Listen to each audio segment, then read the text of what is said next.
What would you do if you received an order that had no end date? In 1944, a 22-year-old Japanese lieutenant named Hiroo Onoda was sent to a small Philippine island with a simple mission: conduct guerrilla warfare until Japanese forces return. His commanding officer's final words? The convoy departs at dawn.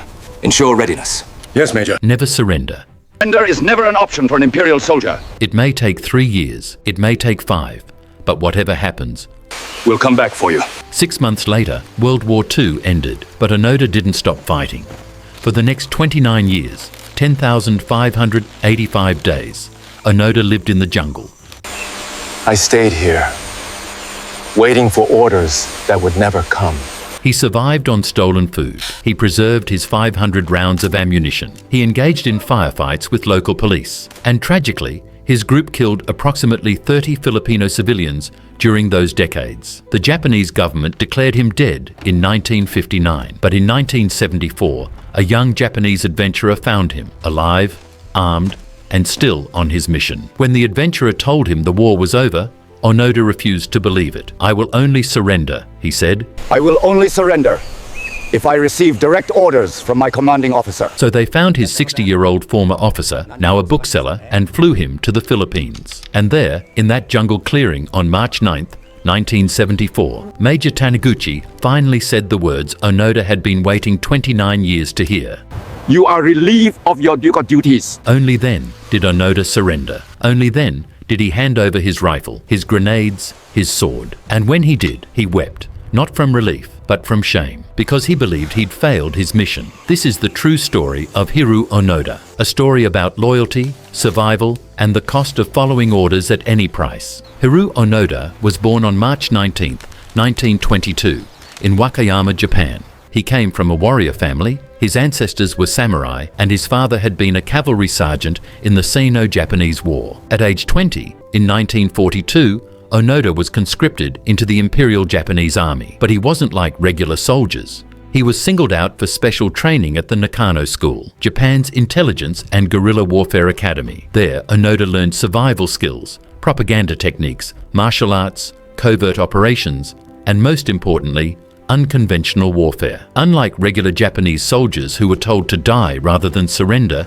Nakano School graduates were given different orders: stay alive at all costs, survive, and fight. Onoda later wrote in his memoir, "I like this. This kind of training seemed to suit my personality." On December the 26th, 1944, as American forces were liberating the Philippines, 22-year-old Lieutenant Onoda was sent to Lubang Island, a small strategic island 93 miles southwest of Manila. His mission was clear: destroy the island's airstrip and pier to prevent Allied forces from using them, then conduct guerrilla warfare and wait for Japanese forces to return. On February 28, 1945, as Allied troops closed in, Onoda's commanding officer, Major Yoshimi Taniguchi, gave him his final orders face to face. You are absolutely forbidden to die by your own hand. It may take 3 years, it may take 5, but whatever happens, we'll come back for you.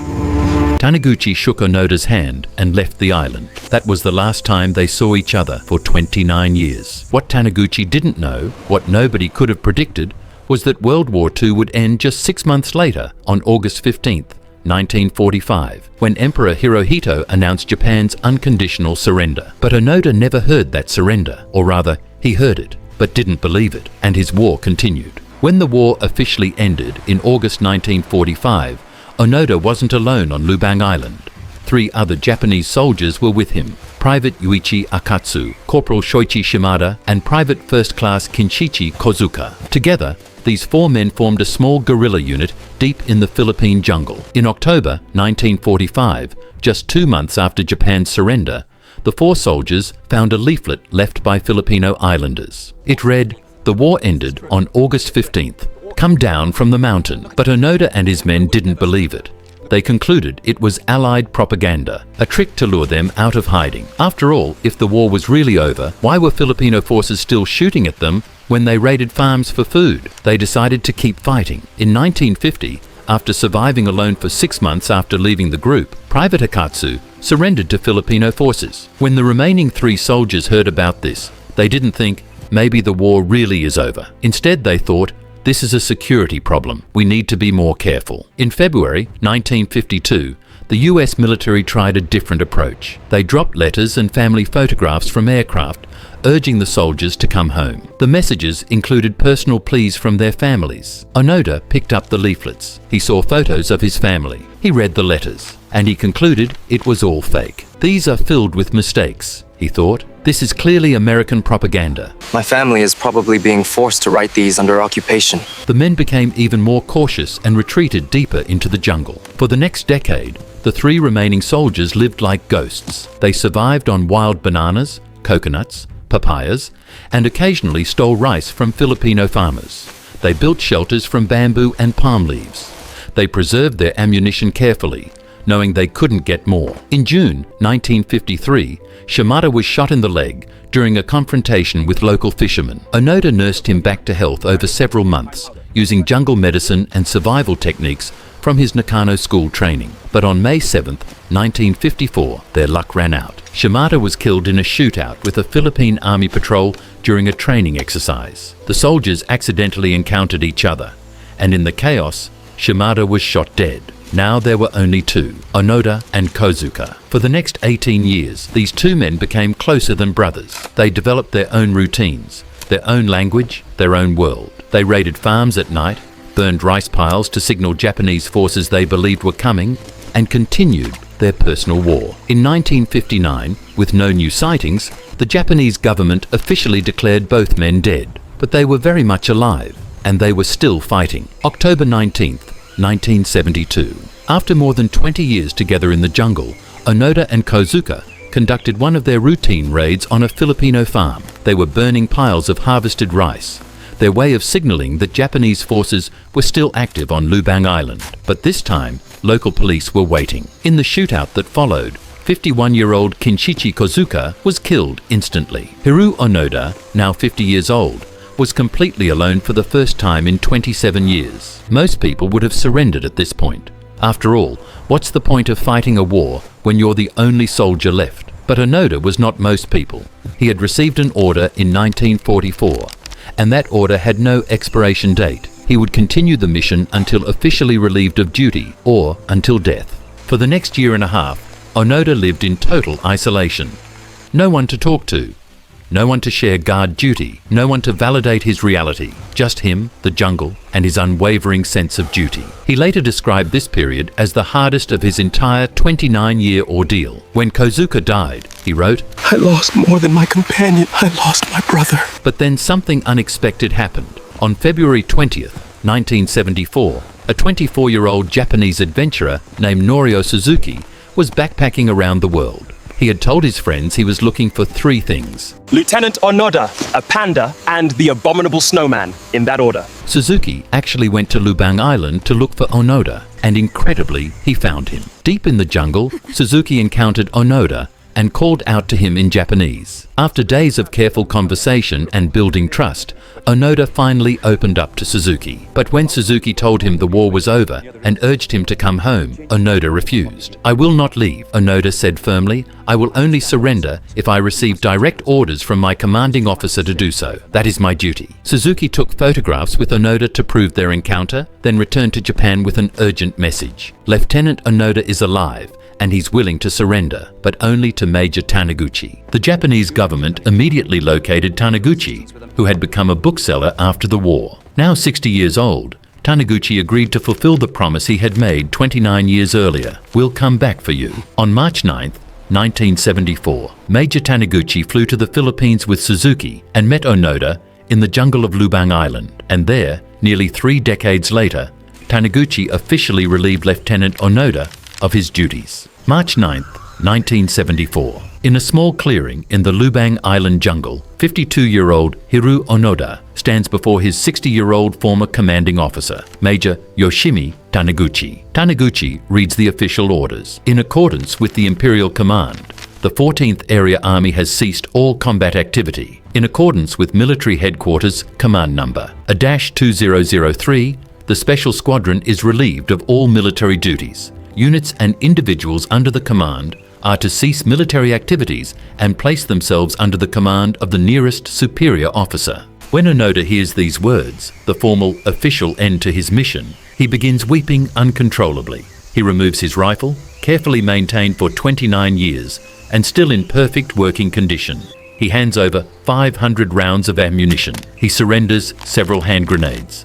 And finally, he presents his ceremonial sword and the dagger his mother had given him in 1944 to use if he was ever captured. The next day, March 10th, 1974, Onoda formally surrenders to Philippine military forces at Lubang's radar base. On March 11th, in a televised ceremony watched by millions, Onoda presents his sword to Philippine President Ferdinand Marcos. Marcos, in a controversial decision, pardons Onoda for all crimes committed during his 29-year war, including his role in the deaths of approximately 30 Filipino civilians. Many local residents are furious. They had lived in fear of Onoda for decades. Some wanted him prosecuted, some wanted revenge, but Marcos's pardon makes that impossible. Onoda returns to Japan on March 12, 1974, still wearing his tattered Imperial Army uniform. At the airport, 8,000 people gather to welcome him home. He's greeted as a national hero, the last samurai, the embodiment of unwavering loyalty and duty. But Onoda struggles with what he finds. Modern Japan is completely different from the Japan he left in 1944.